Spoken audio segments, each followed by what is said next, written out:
So here we have the Seat Leon Automatic on a 17 plate.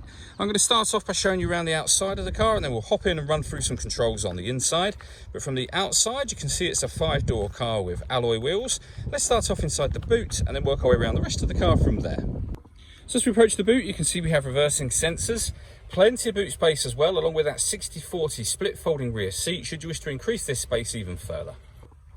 Okay, so we're just going to work our way back round to the front of the car, and then we'll hop in and run through some controls on the inside. But now that we've done a full circle of it, you can see it's in excellent condition the whole way round. Just briefly before we climb in, I think it's while we're seeing the interior from this exterior point of view, there's plenty to run through on the dashboard, so let's hop in and we'll do that right now. Okay, now that we're inside the car, we're going to start with the dials. On the left-hand side, we have the rev counter, and on the right-hand side, the speedometer and fuel gauge. In the middle, you can see the total miles for the car. They are 6,678.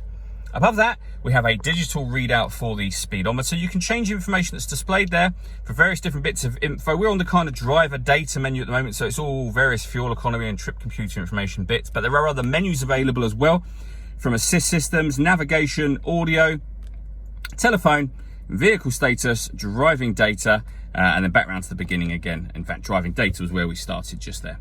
If we back out to the steering wheel, the buttons I was using to do that are here and here. We've also got voice activation just there. And then on the left-hand side, we have stereo controls and phone controls as well. You can only use those after such time as you paired the phone up, which is done on the touchscreen in the center here. So you've got the telephone icon, hit that, and then you would find telephone and follow instructions on screen from there, which we're not going to do right now. So we're going to go back a page and we can go back to the main menu from there. When it comes to music in this car, we have the radio, of course, and in terms of the ways in which you can listen to the radio, or the different frequencies, the bands, we've got DAB, FM and AM radio available to us. If you want to listen to your own music, you do that under the media heading just there. And similarly, there are various different ways to listen to your own music, which are being highlighted on the screen now. Again, back to the main menu. You'll see this car's got satellite navigation. There's a full video that shows how that works that you can find both on our website and also on our YouTube channel as well. Working our way down, we have dual zone climate control, so you can adjust the driver temperature, the passenger temperature, the fan speed up and down. From here, you can determine where you'd like the air to be distributed.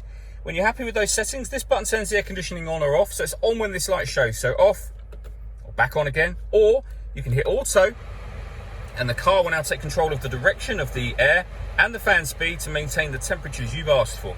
To override it, just readjust the fans and put it back on whatever setting you want it on up here. Above that, we have heated driver and passenger seats, both with 3 different heat settings each. You can turn those off like that. This button will recirculate the air that's in the car. That's a great way of heating it up or cooling it down quickly depending on the temperature that you set. You can turn that off just as easily as you turned it on. Then above that, we can turn off the parking sensors, and this turns off the stop and start. This car is designed to cut out when it's stationary in traffic to save you fuel. I've just turned that system off. Under that, we have a wireless charging mat. So if you pop your phone here and your phone is able to charge wirelessly, it will begin charging as long as the car is turned on. We then have 2 USB inputs and the auxiliary input, the gear lever for the fully automatic gearbox, and then finally this button here will start and stop the engine. So you simply need to make sure that the key is somewhere inside the car, hit that to start it, same again to stop it.